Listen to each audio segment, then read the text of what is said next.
Hey, what's up? I got some more lore content for you guys. I've been getting a lot of comments recently about new players getting into the game and enjoying my beginner decks videos, so I wanted to double down and make even more expansive guides for players to jump in and start figuring out what decks to build. I plan on covering one region at a time so that I can explain the general idea of what the region is trying to do, the deck archetypes associated with it, and to allow players to choose what direction they want to go in the region rewards path. Noxus, Demacia, Freljord, Shadow Isles, Ionia, P&Z, and Bilgewater have all been covered, so check out those if you're interested, and now we're moving on to Targon. General Targon strategies include the Daybreak mechanic featuring Leona, celestial cards that can be generated throughout the game, and heal cards and buffs that you can target your units with. Before I get into the Targon decks for beginners and intermediate players, if you're new, please consider hitting the subscribe button to stay up to date with my content. I make deck profiles, beginner-friendly videos, gameplay highlights, and other lore-related stuff. The road to 5,000 subs is over. Thank you so much for subscribing and being here. Next is our journey to 10k. This is the only channel where you get my specific style of content and in-depth guides, so you won't regret subbing. I also stream on Twitch often, so check me out over there if you're looking for live gameplay of someone who's hit Master Tier every season, even peaking rank 1 a while back. Quick premise before I talk about the deck specifically, for super new players I have a tip for you. When you copy a Legends of Runeterra deck code from anywhere, it auto-saves to your clipboard. All you need to do is click on Import Deck once you already have copied the code, and the client will automatically insert the deck for you. The cool thing is, it will show you what cards you're missing so that you can work on resources in order to fully make the deck. Last side note, these decks are not meant to be craftable day one, as that is not realistic. I'm showcasing decks that can be made after a couple weeks of play, so you have to work towards each of them, some more than others. These are easy to learn, play, and craft decks compared to what else is out there, so with that we can finally talk about the first one. So the first deck I have for you is Leona Daybreak. Now Daybreak is a Targon specific mechanic, it is unique to the region, so I wanted to cover it first. Also, this is a completely Targon deck, it's basically mono Targon. However, we're not running the Allegiance card. We technically can if we so desire. Mr. Mountain Scryer here, but we don't really invoke a whole lot in this deck. We don't really need to get these celestial cards discounted. It's more about playing Leona and playing the strong Daybreak cards that have increased stats when they're summoned, or also other effects. So let me explain Daybreak for new players. Daybreak it's a bonus if the card is the first card that's being played in the round. So if you play Solari Soldier as your first card, he'll get the +1/+1. If you play something before him, he will no longer get this bonus. You can only get it once per round, with the exclusion of having Ravun on the board. Now he says, Daybreak, create a random Daybreak card in our hand, that's fine, but also it's always day for us. So whenever you play any card after him, as long as he's remaining on the board, everything will get Daybreak effects. Obviously this is very strong. You get very powerful effects back to back to back during each and every turn, as long as he is chilling on the board. And yeah, that's pretty much the whole theme of the deck. I wanted to highlight this one because it's very Targon. Leona's really cool. You start out with a Leona Yasuo deck, so you get multiple copies of her to begin with. And also because the deck is very, very easy to play. This is a standard beatdown deck. You just want to focus on putting units on the board, making good trades, using your spells efficiently, and just beating over the opponent. It's really, really simple. You just play on curve. It's got a pretty nice early focus curve. You play a lot of your 1s, 2s, 3s. You just go into Leona on 4, Ravun on 5. You do some defensive stuff on 6. You play Eclipse on 7. This will make your next dragon cost 2 less, so that way you can play Aurelian Soul on 8, and that's one of the big win conditions of the deck. And it is really just that simple. Really easy to pick up, really easy to pilot. Highly recommend it for new players since, again, you get to start with multiple Leonas, and it's a really fun deck. Quick side note before we get into the game, I also want to highlight the Invoke mechanic. Invoke says pick a celestial card from among 3, it'll always show you 3. Some of the cards says, oh, pick a celestial card that costs 3 or less, or this one says costs 7 or more. So sometimes you get really focused packages of celestial cards and what ones you can choose from. However, if you want to see all of them, you just go to, it's one of these buttons, the filter up here, and then you click on Celestials, and then you're able to look at all of them. These are all of them sorted by cost. These are what you're able to pick from at all times. It's just a pool of specific cards that is unique to the Invoke mechanic. Alright, so for the Leona game, we got Action Pantheon. Spoiler alert, I'm also covering a Pantheon deck later, so that's exciting. We don't need a soul. We can probably draw into him later. We got 2 draw cards. One's a buff, one's a heal. We probably don't need the heal in the early game, especially since this is not an aggressive deck. If I was fighting, you know, Burn or some kind of really aggressive strategy, I would keep Guiding Touch here. But we can just chill with Solari Soldier and Pale Cascade. Pale Cascade's cool because it's a Nightfall card, which of course is the opposite of Daybreak. So as long as this card is not the first one being played in the round, you'll get the effect. Daybreak. He takes 3 damage. We call that Solari Soldier tax, because no one ever blocks Solari Soldier on 1. Passing first 2 turns. He's banking his spell mana. That is fine by me. We have our late game curve, so all we need to do is play nice and safe. Got Solari Soldier. Probably gonna have to burn mana this turn, which is a little sad, but alright. He's burning as well, not really doing too much on the board. The longer this game goes, the more it benefits us because he's not getting Pantheon level up points. So we should be a-okay. We can just play Sunforger this turn. Yep. Even though we're not getting lifesteal value, we don't need it because we're full HP. And he's just a nice 5/4.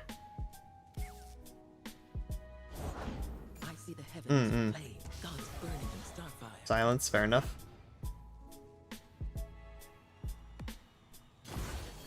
So Leona levels if you play 1 Daybreak a turn for 4 different turns. Or I guess if you have Ravun out, you can get it all in 1 turn. And then she's really strong, really beefy unit, has a lot of good utility, lots of stuns. We don't really need to do much, we could just open attack here. First action attack. Take control of the board even more. He can block 3/2 if he wants, takes 5. Or he can block here plus use a buff. Sharp Sight would be fine. Oh, no buff? Okay. Oh, we can just heal this up then with our Guiding Touch, since we don't really need it on our face. Action? Oh, we're on 8 mana. Yeah, we'll do Guiding Touch, and then pass the action back to him. Then we'll play Sunburst.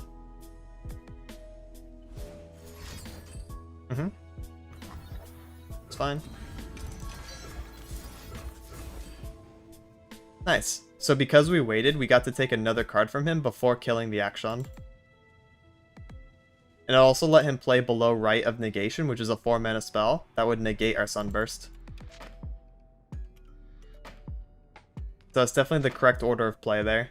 Do Guiding Touch, then hit pass, so the opponent has to play another card or end their turn. Since they play another card, use more mana, that makes our spell a little bit safer. Guiding Touch face, that's fine. We're just chilling. Honestly, if you just play something big, yeah, we would Sunburst and then we'd Eclipse on 7, Acel on 8, and we're good to go there.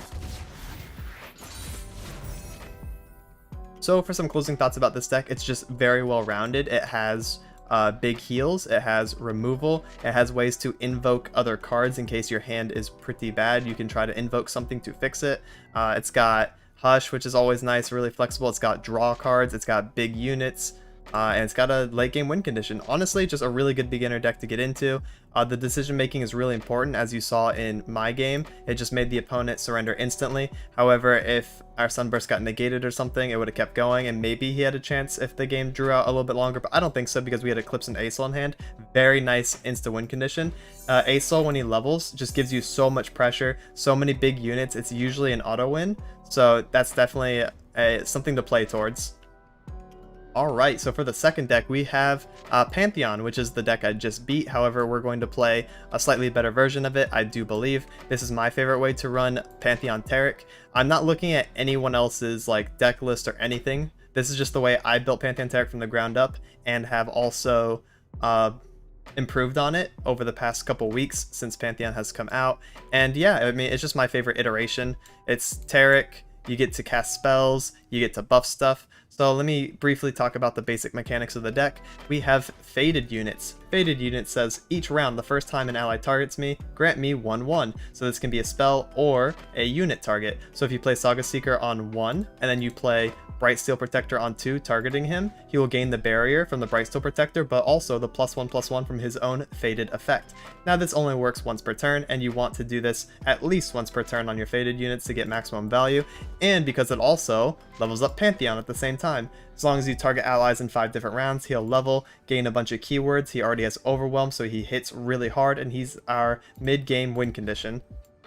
The deck synergies are very self-contained. It's a very simple deck. This is a very easy deck to play as well, in my opinion.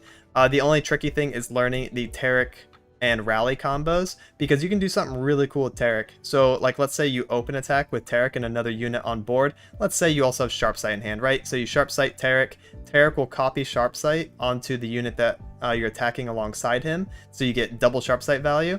Then your attack is done. Very cool. Then you use your Rally on Taric. If you rally Taric, you get to attack again.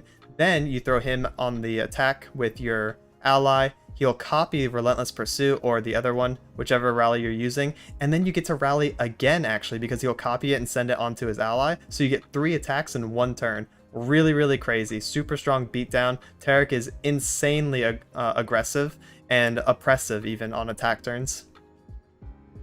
Otherwise, this just plays out like a standard Demacia mid-range style deck. So if you like Demacia decks, it's right up your alley. You got Sharp Sight for buffs, you got single combat, playing all the premium Demacia stuff with the rallies, but we got some Targon powerhouses in here too, like the Wounded White Flame, very strong card, newly added to the game, and also Pantheon, of course, as our win condition. Alright, for this matchup, I'm fighting Tristana with Shadow Isles. Now, this is not a secret to me. This is actually a good deck that I've been hearing about recently, and it's something that I play as well. I'd say I'm probably not one of the founders, but one of the first people to actually pick it up and have faith in it. So here we're going to pitch Concerted, Screeching. Sometimes I like to keep Pantheon, sometimes I don't. We have Mountain Goat in hand, so maybe we keep it. We want to see our early game and our buff cards as much as possible. Saga Seeker on 1 is literally always good. If you don't get him, it's okay. We got Goat. Goat's nice because he generates you a buff spell.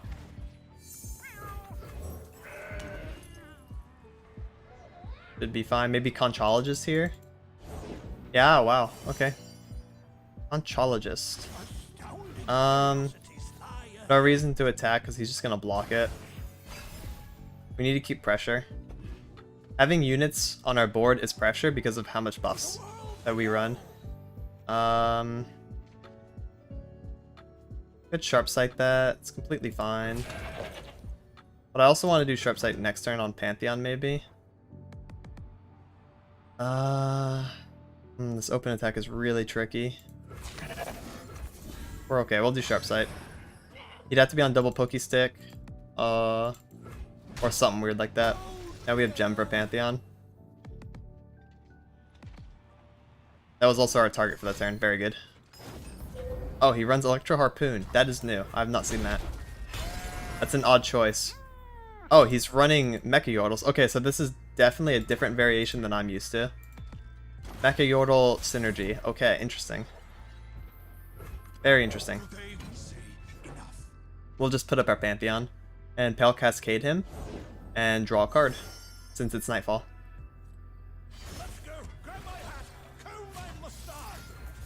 Might be able to get this Pantheon quite big. Oh yeah, that's a lot of damage. The cat animation. Bright Steel Protector. That's a target. Let's go. I love Bright Steel Protector. It's so good here. I think we literally just single combat this before Tristana gets any bigger, because we'll ping off the barrier. Sure. We'll deal 2 damage to my Pantheon. Congrats. Now what? Got another Harpoon in there. Round end, create a copy of me in hand. Yeah, I'll take it. As A-okay. Okay. Let's do... Oh, we have so many rallies. Let's do Insta-Gem into Screeching, maybe? We can also just pass and see what he plays.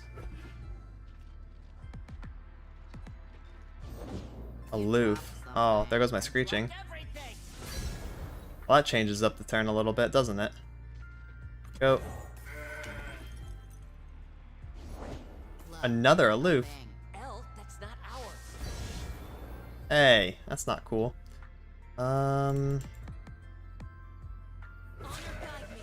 So I don't want to attack in case he does 3-1 to 8-4 and then he has Pokestick in hand and my Pantheon's dead. So I'm going to attack like this and then do Relentless Pursuit on the Pantheon.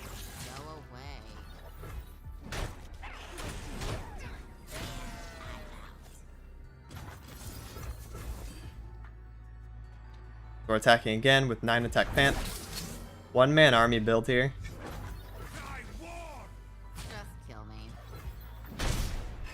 Nice. Overwhelm definitely goes a long way. We have protection. Okay, 3rd aloof travelers, I see. By concerted strike, I guess.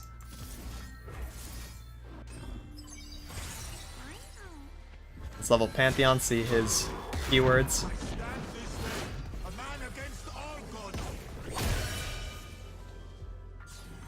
Alright. We got Elusive, Fearsome, Challenger, Tough, Augment. Pretty good.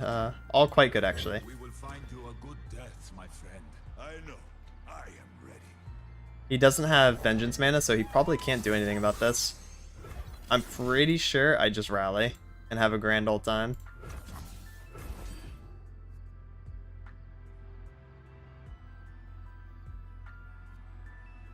Being able to attack on your defense turns, kind of insane, not gonna lie. Kinda strong.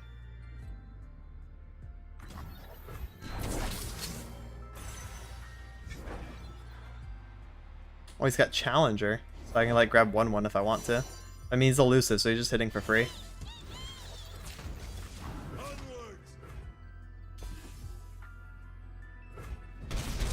Let's go. Today we stood firm and said no more. No more. He's right. Alright, so for some closing thoughts about this deck. Sometimes it's okay to just slam Pantheon if you have the protection and the rallies in hand for him. I wasn't really too worried about the enemy's deck in terms of removal. You probably would never do that against Piltover and Zon decks or even Noxus decks that are playing control styles because obviously Pantheon won't live too long. But in certain matchups, you're allowed to get away with that. Otherwise, the other win condition, of course, is Taric Rally, like I mentioned in the profile. Just hit 3 times in a row. I play this deck a ton on stream and off stream, so I would highly recommend checking me out at my stream if you want to see more live gameplay of this. Just ask. I'd be happy to play it. It's really fun if you want to see all the different win conditions, see the Taric pop-offs for sure. It's super cool. Highly recommend. Alright, and for the final deck, I have Aurelion Soul Mid-Range Dragons. So if you like the playstyle of the last deck, Taric Pantheon, or if you have Aurelion Soul from the Leona deck, the first one that I did, then this is for you. Absolutely amazing. So there's double carryover in this deck, which is kind of why I did it in this order. Leona like sets you up with some mid-range foundation. You get Aurelion Soul, you get Eclipse Dragon in that deck. You can play through that. And then you play the second one. You also add Screeching to this roster, Concerted Strike, Single Combat Sharp Sight in the overall playstyle of that deck. It's so easy to transition to this one, but this one is more focused on the Dragon tag and using Shyvana as mid-range pressure and using Aurelion Soul as your late game win condition and just absolutely controlling the board with big bodies that cannot be dealt with very easily. This deck is super fun. It's also super simple, easy to play. You just play your dragon synergy stuff in the early game, you play your dragons and then you protect them with your sharp sight, you manipulate combat with single combat, you can strike problematic enemy units with concerted strike, getting up Fury procs the entire time. So I should explain Fury real quick. It is when I kill a unit, grant me 1/1. All dragons have it. It's really nice, really strong keyword. Also, we just get to play around Shyvana's really strong mid-game presence, her really nice stats, and yeah, she's just kind of crazy to be honest. That's pretty much it. I mean, it's a really simple deck, really easy to play out. Super Demacia feel to it, but with some nice, again, Targon hits. I think Targon Demacia is like the best region combo for Targon in general, just because they work so well together. Alright, so for the Dragon game, we got Nasus Kindred. Wow, this is kind of looking like a meta from a few months ago. I remember playing dragons into Nasus and Nasus into dragons a ton, so this is going to be cool. It's a blast from the past. We can keep Dragon Guard for sure. He's so good in the early game. We can pitch Screeching. We can keep White Flame. We'd play him on 4 with Sharp Sight. Is that good? It's pretty good. How scared am I of the aggressive early game package of this deck? A little scared. But he full mulligan. We'll see what's going on there. Nice, we got this on 2. So we're good to go. Oh, we also got this on 2. We can play dragons for cheaper. Ooh, this is usually better if we see Shyvana in hand though, so that we can play her on turn 3. So for now, I think we're okay doing Dragon Guard Lieutenant. Another day guarding the walls. I'm assuming Curse Keeper comes down here, and then we just swing for 3. Because Curse Keeper can't block. No? Nothing? Okay, we swing for 3 anyways. Ah, Fading Icon. He didn't want me to grab the 0-1, I guess?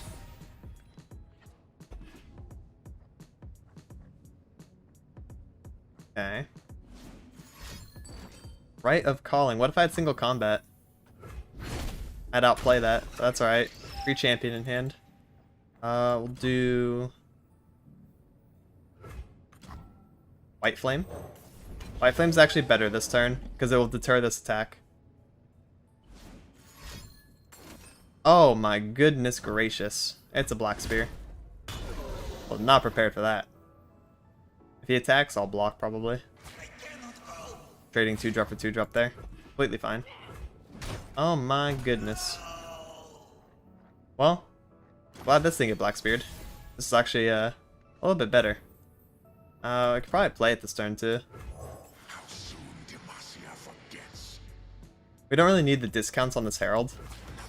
Because we're just going to play this on turn 4 and this on turn 5 anyways. Random Vile Feast? Okay. Should have done that prior to combat so you had a blocker, but that's okay. We'll just take our free damage. Oh, double Herald.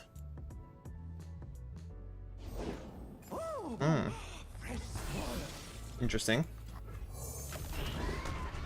I'm assuming another Black Spear, maybe? Okay. He's gonna do Vile Feast, right? There's on 2 Vile Feast. We'll play our Sharp Sight here. This will force also second Black Spear if it's in hand. Nope. Alright. Very cool. Another Rite of Calling, just having double champions. Honestly, that is quite good. So we want a Concerted Strike Kindred, ideally. So that's going to be the play this turn. Turn 7 will be Eclipse, turn 8 will be Acel, and hopefully we win off that. That's all I can say.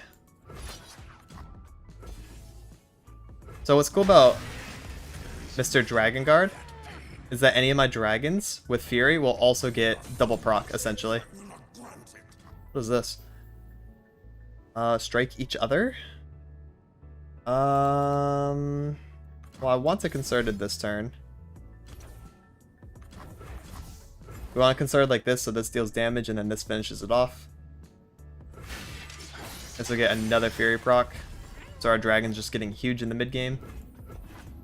Since I'm really committed to playing Eclipse on 7 and Acel on 8, I needed a Concerting this turn. It literally made the most sense to do. Everyone's a guardian. Whoops. He really cares about this Dragon Guard living. He's like putting a lot of resources into killing it.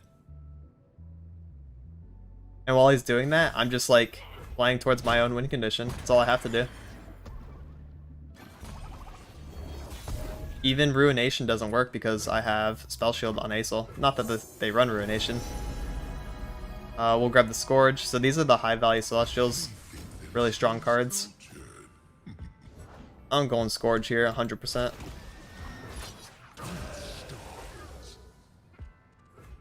We may just win without needing Acel level though, because they played a unit that can't block instead of their champions. Alright, see, it's mid-game. Mid-game dragons are too strong. So for some closing thoughts about this deck, it's all about how you play on curves. You play your 1s on your 1, you play your 2s on your 2, you play your 3 on your 3, your 4 on your 4, your 5 on your 5, right? That's just pretty much how it works. Really, really strong if you get the right hand, get the right stuff going. I will say this deck gets run over by aggro a little bit, so you can run heal cards. you can run, let me see, Sunforger. Instead of the Wounded White Flame, if you don't want to run him, you can run Sunforger in its place. You can also take out like the one Judgment, and you could do like 2 Sunforger and 2, let's see what it's called, 2 Star Shaping, and that's a pretty nice, like, well-rounded heal for the deck, just to have.